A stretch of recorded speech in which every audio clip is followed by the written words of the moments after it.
Hi guys, welcome back. Hi everyone. Que pasa?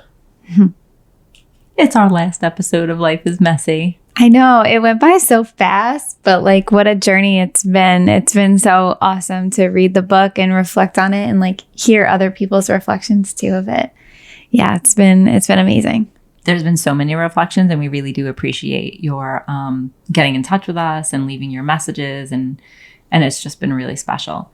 And as always, we'd like you guys to, again, for the final episode, please like share anything that you experience, how you connect, how you don't connect, or like a part that stood out to you. Yeah, definitely. Definitely. We'll be finishing the rest of the sections today, and Janine's going to start for us. I'm actually going to start with the section called Becoming Real. Matthew Kelly does this thing where a lot of times he uses stories in order to kind of explain what he means. And I just love the story that he told here. So just bear with me. It's a little bit long. Becoming Real starts on page 170. The books our parents and grandparents read to us in childhood are filled with a lifetime of profound insight. They contain beautiful, important truths, 10,000 years of collective wisdom. These messages bind to our subconscious and emerge throughout our lives when we need them the most. When I was a child, my mother used to read me The Velveteen Rabbit. This was the book that emerged from my subconscious during these times of my adulthood. There are the enduring messages that continue to captivate me. The skin horse had lived longer in the nursery than any of the others. He was so old that his brown coat was bald and patches and showed the seams underneath. And the most of his hairs in his tail had been pulled out to string bead necklaces. He was wise, for he had seen a long succession of mechanical toys arrive to boast and swagger, and the by and by break their mainstrings and pass away. And he knew that they were only toys and would never turn into anything else. For nursery magic is very strange and wonderful, and only these playthings that are old and wise and experienced like the skin horse understand all about it. What is real? Asked the rabbit one day when they were lying side by side near the nursery fender, before Nana came to tidy the room. Does it mean having things that buzz inside of you and stick out handle? Real isn't how you are made, said the skin horse. It's a thing that happens to you. When a child loves you for a long, long time, not just to play with, but really loves you, then you become real. Does it hurt? Asked the rabbit. Sometimes, said the skin horse, for he is always truthful. When you are real, you don't mind being hurt. Does it happen all at once, like being wound up? The rabbit asked, or bit by bit? It doesn't happen all at once, said the skin horse. You become. It takes a long time. That's why it doesn't happen often to people who break easily or have sharp edges, or who have to be carefully kept. Generally, by the time you are real, most of your hair has been loved off and your eyes drop out and you get loose in the joints and very shabby. But these things don't matter at all, because once you are real, you can't be ugly except to people who don't understand. I suppose you are real, said the rabbit, and then he wished he had not said it, for he thought the skin horse might be sensitive. But the skin horse only smiled. The boy's uncle made me real, he said. That was a great many years ago. But once you are real, you cannot become unreal again. It lasts for always. Weeks passed and the little rabbit grew very old and shabby, but the boy loved him just as much. He loved him so hard that he loved all of his whiskers off, and the pink lining in his ears turned gray, and his brown spots faded. He even began to lose his shape, and he scarcely looked like a rabbit anymore, except to the boy. To him, he was always beautiful, and that was all the little rabbit cared about. He didn't mind how he looked to other people, because the nursery magic had made him real. And when you are real, shabbiness doesn't matter. I love that so much. I love the idea of nursery rhymes having so much more meaning than we actually imagine when we're little kids. And I think it's like, he loves that book. And then now as an adult, like to reflect back on it and see how much meaning it actually has behind the words is just such a beautiful, like full circle. I think the message is so beautiful. It's about like real, like it's about having wisdom. Mm-hmm. And it's like once you're real, you can never go back. I think as humans, we aren't like that. We fall back and we fall forward, and we fall back and we fall forward. But I think at the end of the day, the wisdom of those words is so attractive because it's nice. To me, it just sounds like you're just accepted as you are. You're just loved as you are, whether you're perfectly put together or if you're falling apart. I love that section. Yeah, I feel like the scars too, you know, like the scars and the patches and the bald spots, like are just symbols of the experiences of our life, but that they make us more beautiful. And I think that's his point. You know, all that we go through does make us more beautiful than if we were just these like perfectly put together, you know. When he compared the other dolls or the other toys, I just thought of like a porcelain doll, like so perfect. And if it falls, it's like, it just shatters. It just shatters. Yeah. But I also feel it could be used almost like for a mental thing instead of just like a, you know, physical aspect. It's almost like you could relate it to spirituality. It's almost like when you get older and, you know, all the stuff like the hair falls off or whatever they say, the scars, the stuff like that. It's almost like it kind of like shaves off the bad stuff as you get older. Like that's what happens as you grow in love and God. It's almost like it shaves off the bad stuff, and it's going to hurt sometimes, but it's an understanding that it's for the love. He's doing it for you so that you could become better. Can you mute 3? I think also it reminds me of just like people getting old, you know? And I think sometimes we forget the wisdom and the beauty in the people who are older, you know? I think of just conversations I would have with my grandmother or my, you know, even at this point, like my parents, you know, they're older and it's harder and it's not as easy for them. And maybe they don't look exactly how they did.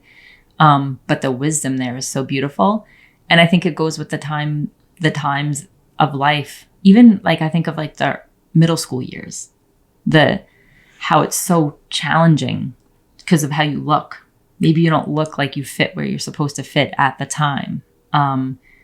But it's like kind of like weathering that storm brings wisdom and knowledge of like who you are. You're real. If you're real, I think it's harder for the sticks and stones to break your bones. You know, the names will hurt you or whatever the saying is. But it's that whole idea of like being real and authentic and just happy with who you are.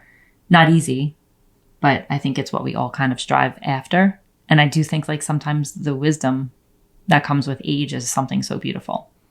Yeah, I totally agree. That's like a perfect segue into my part of the book my part of the section that I really liked. It's a section on 186 to 188 called Remember. And basically he starts off by saying like, why do we only remember at funerals? Like, why do we wait to remember things? He like explains how important it is to remember our own story. And he starts by saying like, there are some essential truths that are critical to remember. You matter, you are loved, you are of great value. And he says that he tells his children that every night before they go to bed. And I just thought like, wow, how beautiful that is. But I also remembered thought that not everybody gets those words spoken to them every single night. But I think in prayer that you can learn that truth from a relationship. And he also just really focused then on telling like your own story. You know, he talked about remembering the story of his primary relationship being with his wife. And I love to hear people's stories. I love to share my own stories. I love to, you know, just ask my grandmother or my parents about like when we were younger, when they were younger, like what was it like, you know? And I think the beauty in remembering those stories is so good. But I also think too, like there's something that we do, you know, as soon as he brought up funerals, I thought about my own experience in losing Brian. And in the beginning, like I had maybe like a little bit of like an idol worship. And I wondered if we do this when we lose somebody that we love so much. We do, like maybe we sometimes forget how we forget like that they were once human. Like we only remember the good. We idolize them. We think they're perfect. We think, you know, they never hurt us or anything like that. And I remember when I was going through my own healing process, it was really hard for me to face the fact that, yeah, our marriage wasn't perfect, just like anybody else's isn't. Brian wasn't a perfect human being. I wasn't a perfect human being. And in healing parts of my heart in those situations, like it took a lot for me to admit that those parts of the story, you know, but when I did admit those parts of the story, then they were able to be healed. And then they were able to be like remembered into something different or into something good. So I think it like goes like remembering is hard. Remembering is a really, really good thing, you know, remembering the good and sharing those good stories. But I think it's something to be said that remembering is not always easy because a lot of times we do remember the hard parts, or we maybe remember them not maybe even exactly how they were, or they strike a little chord in our heart, or like they poke out a wound that we might have. It's almost like you're creating them into like perfection. It's almost like we see them in a way that is not totally realistic. When you love somebody and they pass on, I think out of respect and out of wanting to think of like them, and we miss them so much that I do think we make them into something that maybe they weren't. They weren't perfect. Their scars are what make them beautiful.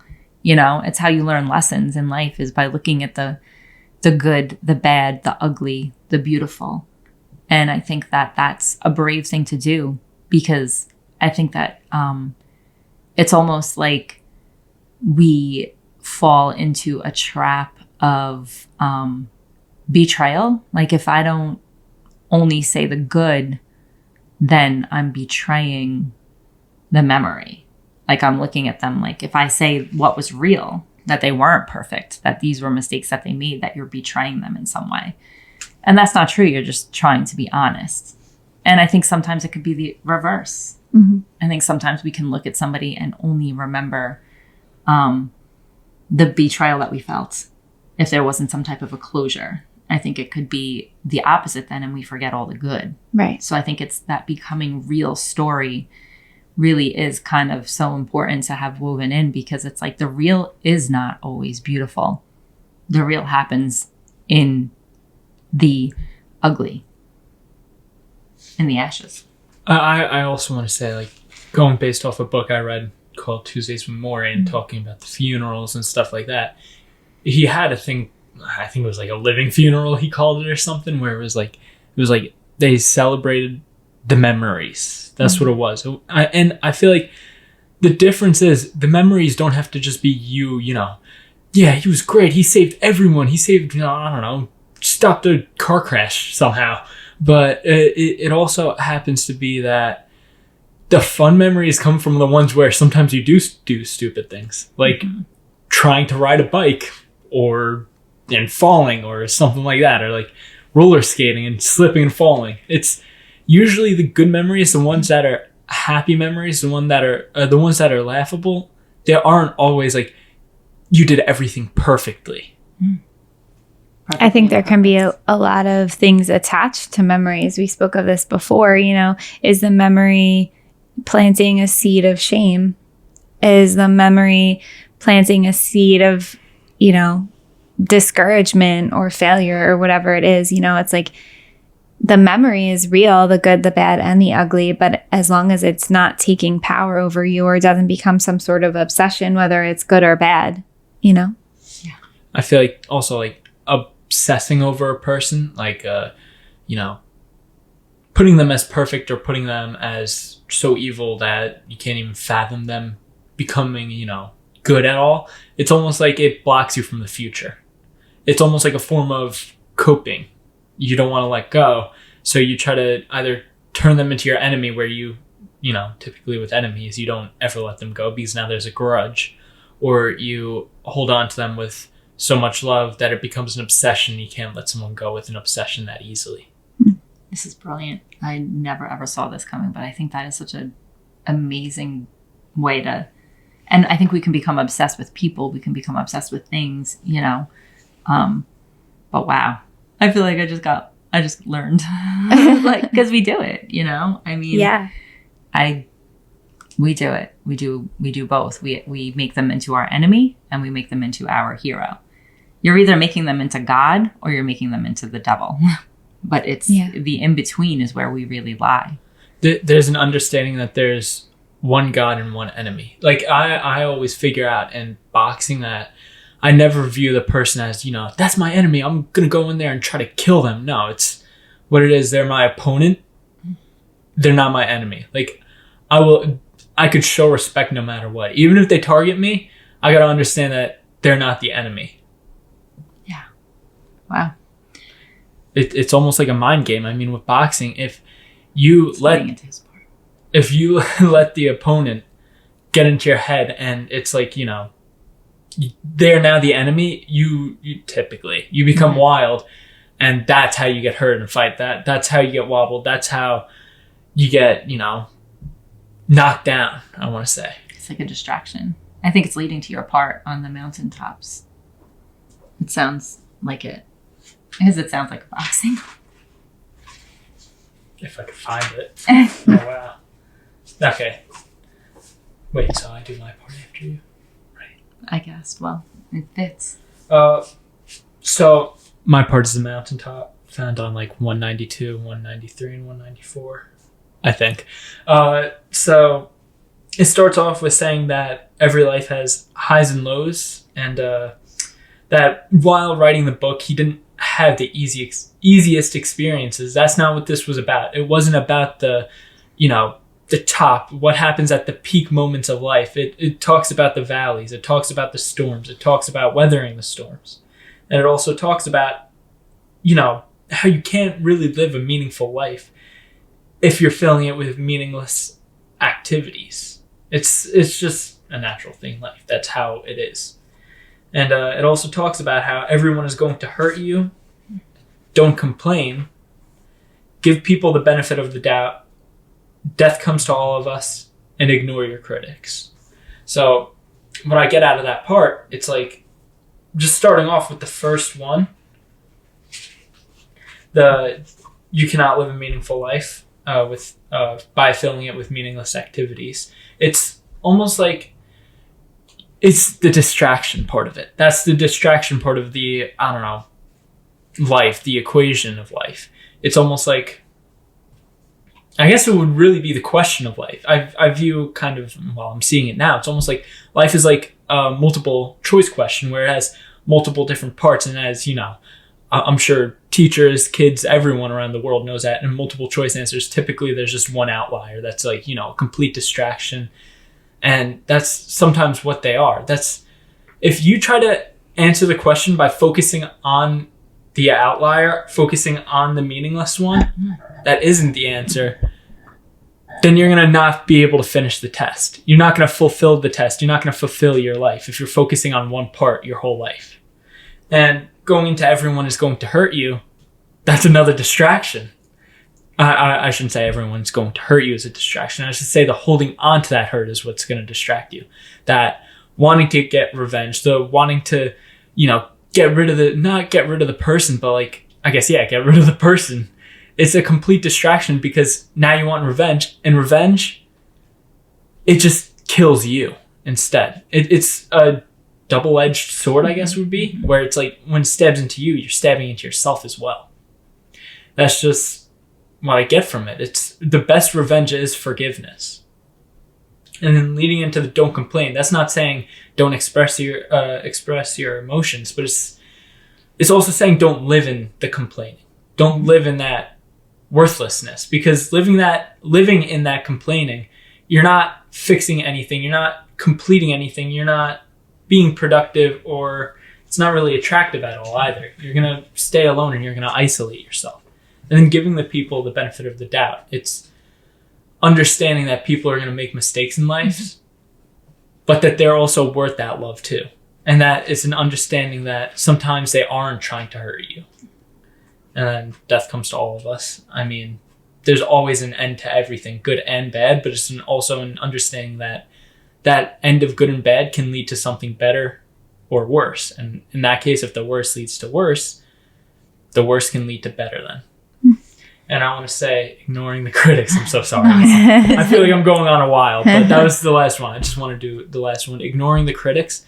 It's not saying don't take constructive criticism. That's not what it's saying. It's saying, of course, you're going to change and you're going to adapt. That's how life is. You get eroded and you become better, like a river where its sides get eroded, but that allows the water to pass through faster. I feel like that's almost like how it is in life. Once you get eroded a little bit and you find yourself and you understand who you are going to have parts chipped off of you, but it's going to allow you to become more productive. It's going to allow the pain to roll off easier. And ignoring the critics means not allowing that hate to come against you. It's understanding that to destroy hate is with love. Okay. There was so much that you just said, and all of it was so good. But the one part that I keep hearing is like, everyone's gonna like turn against you. Everyone's gonna come at you with something. And that to me is, that's what stands out to me, because I feel like that's true. Everyone's going to turn against you at some point. And he also says you're going to turn against everyone at some point. And I think that's just true also. It's the ability to recognize the humanity of who we are and know, like, yeah, you also make mistakes. I also make mistakes. And some are worse than others. Sometimes you need those boundaries. Sometimes you need to even put walls up. But at the end of the day, I think just the truth of like all of us living in this truth of humanity is as real as it gets, sort of like the skin horse. I'm stuck on the multiple choice part. Because I think it was just so brilliant the way you compared it to it, because there's always one really loud one that is a distraction. And as a teacher, you would think all the kids ignore the really loud, doesn't even make sense. Like it might be the choices, like I'm on a math test, like Diet Coke. But like somebody does, it's never foolproof. Somebody might choose the obnoxious one that doesn't make sense at all, because, and I think like that's what we like train them to do, like find the one that doesn't make sense and cross it off. And it's like, that's what we try to do in our lives. Like, what's the biggest temptation? What's the biggest distraction in your life that pulls you away from truth, that pulls you away from love, and like eliminate it from your life? And sometimes it's easy and sometimes we can, and sometimes it fools us and sometimes we choose it, And then I think the other two choices are gray. Could I see some truth in this, but I'm not really sure, And it's like, sometimes I hated multiple choice questions as a student, because I always was like, I couldn't make a decision on the best answer. I remember like struggling with it, and most people like it because they don't have to be creative in like a short answer. But if you think about it in terms of life, it's because like, I think I was always maybe afraid of like choosing wrong or whatever it may be. But I just thought that was like a brilliant metaphor for life. It really is. And especially as a teacher, to be able to see, in English, we actually will always say there is one answer that is completely off, makes no sense at all. Please recognize that it has nothing to do with anything. But there's always the distractor. Like we always say, there is always the distractor. There's one that is so close, it makes sense, but it's not exactly right, which is exactly what you just said. And I mean, it's just so true to just life. It is probably one of the most brilliant analogies I've ever heard. As a teacher, it lit me up. Yeah.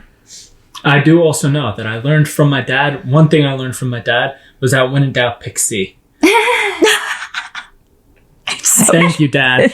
Thank you for that words of wisdom. True. It's kind of true. Because my husband would put C for every single answer, just because he felt like it. The funniest thing though was I got it from, he was like helping my brother out with like homework or something, and my brother was like, I don't know, I don't get this, and my dad was just like, when in doubt, pick C, and it just stuck with me forever. There is a student who picked C on every single question of a New York State assessment, so it was probably that message has been passed along to many people from generation to generation. I can't take it. This is the remember the stories, people. And then we were gonna end with, we were talking about words have power. I just have to try and remember where that is. I like the segue of like your mountaintop and all the places and all the people. I do want to say one thing about while you're looking for your part. I do want to say one thing about the people and choosing the people. I think I loved when he said like everyone is going to hurt you. You know, it's impossible for us not to hurt each other. But what I loved is that he said, find the people worth the heartache. You know, because like we could easily run away in fear and like, well, I'm not going to trust anybody. I'm not going to grow close to anybody because they might hurt me, or I'm not going to be a friend or in a relationship or whatever it may be because they might hurt me, you know? And it's like, no, that's actually not the point. The point is to find those people. The point is to find those that are worth the fight, that are worth the struggle, because no relationship is ever going to be perfect. Like friendship, mother, daughter, anything, spouse, anything. It reminds me of the relationship with God, especially. It's almost like typically you hear like, you know, you don't really, it's supposed to be God. Why do you have to, you know, fight for this? Why do you have to try to resist sin? Why do you have to do this and that? But that's because the relationships, in every relationship, there's going to be struggles. There's going to be fights. I'm sure everyone's had it where there's like, well, I want this. Well, I want that. Well, I want this. And then it's like a struggle back and forth. But the thing is, if you can persevere through that, your bond usually becomes stronger. So what happens with the struggle with God, it's that's just how the relationship is going to be. Because there is a human in the equation. Even though God is perfect, God is love, we are going to have struggles because there's things we don't understand. I also learned, I heard somebody say, God's love for every single person is completely equal. Like, he doesn't love you more because you're good. He doesn't love you more because you pleased him. But he can be pleased in your decisions. He can be pleased in the choices that you make. Like, you can please him, but it doesn't change his love. Like, whereas humans, it's like, oh, you disappointed me, so I love you less today. Like, if I'm honest, like, oh, I don't know if I love you anymore. You know, I mean, and that's just real, like in the moment, because we get so emotionally hurt or wounded that we just want to retreat and pull back and be like, oh, my love just flipped to hate. You know, like that's just truth. And if you're reasonable and if you can get there, you want to move past that. But I found it really comforting to know, like, when I'm the hateable one, he doesn't hate me. Mm-hmm. He can never, ever hate me. He might not be pleased with me. He might not love my choices, but he loves me. And I think that's the difference between us and him, if we're honest, you know? And then the last part that we wanted to talk about is words have power. I really love this part because I think that it's something that is so tangible and so doable for real life. So he ends by saying, words have power. There were certain words and phrases that my parents wouldn't tolerate in our home when we were growing up. There was a long list. Idiot was one, shut up was another, and of course the F word. If one of those words or phrases was used, the person would be sanctioned. But there was always an explanation. There was always like a reason was given for why we didn't use these words. Your father and I are not raising idiots. I can still hear my mom saying. As a child, I was always surprised how harsh the penalty for telling someone to shut up was. My parents explained repeatedly that it was exceedingly disrespectful to deny a person their voice in any situation. I remember the first time one of my brothers used the F word. I will never forget what my father said to my brother. That's an angry word, isn't it? If you use angry words, you will become an angry man. I love you too much for that. It's okay to get angry. We all do from time to time, but learn to express your anger in healthy and constructive ways. Words like that don't mean anything, so it's impossible for anyone to even understand your anger. Some words are angry, others are harsh, some are firm, and others are weak or neutral. These three words are beautiful: peace, serenity, and tranquility. Say them quietly aloud, over and over for 2 minutes. Take note of how these words make you feel.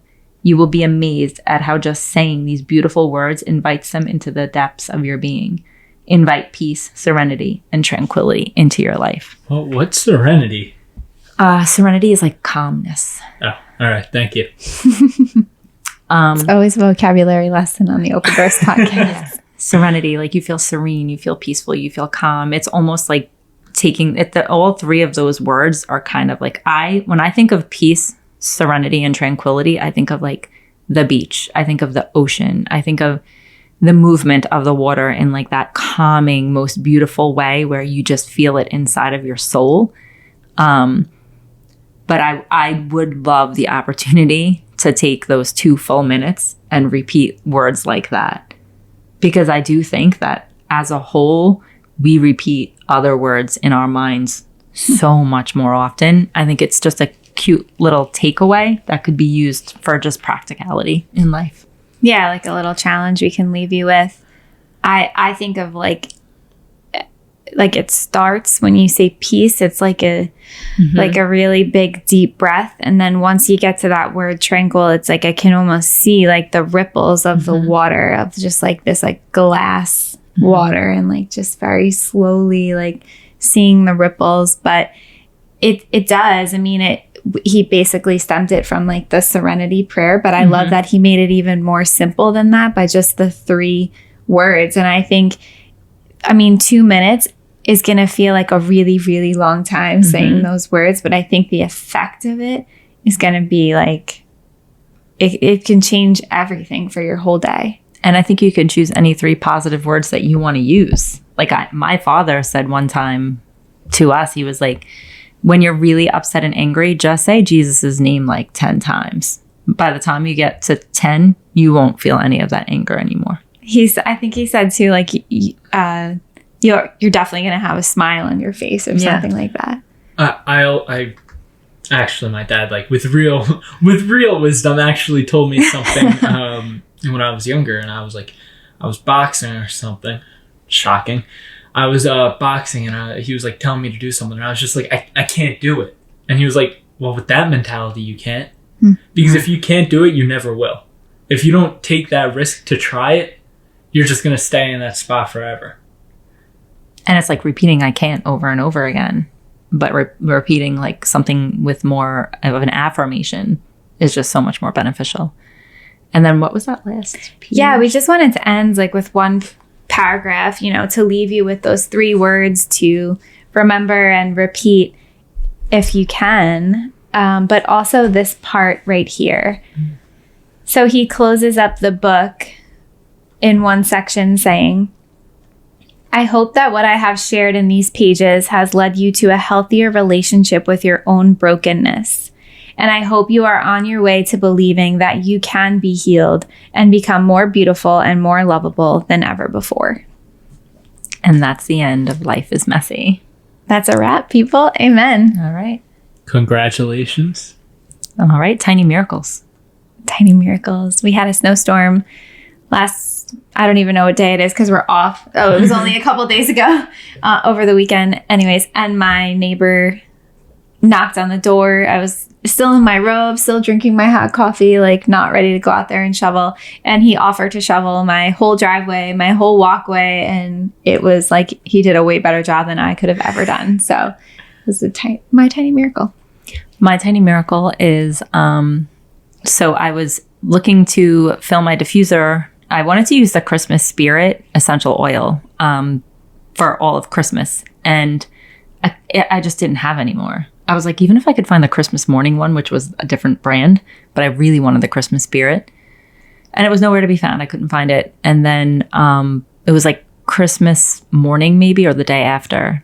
I was filling my diffuser and I was like, well, I'm just going to use Purification today. That's just what I feel like using. And I grabbed an oil and I thought it was Purification and it was Christmas Spirit. So I don't know where it came from, but it did show up again. So my tiny miracle is Christmas Spirit essential oil. My tiny miracle was actually shoveling. I mean, I got some nice money out of it because I shoveled 2 other people's driveways. But besides that, it was just nice being able to serve in that way. I don't know why. I just like shoveling. I like moving. Yes, you do. And thank you, Uncle Tommy, for thinking of James. We appreciate it so much. And Kelly. Yeah. Tommy and Kelly, you're our shout outs this week. Yeah, we love you guys. All right. Well, that's a wrap, guys, on Life is Messy. We hope you enjoyed the book. Please continue to share any comments or reflections that you have. And we'll see you next week. See you next week. Adios, hippos.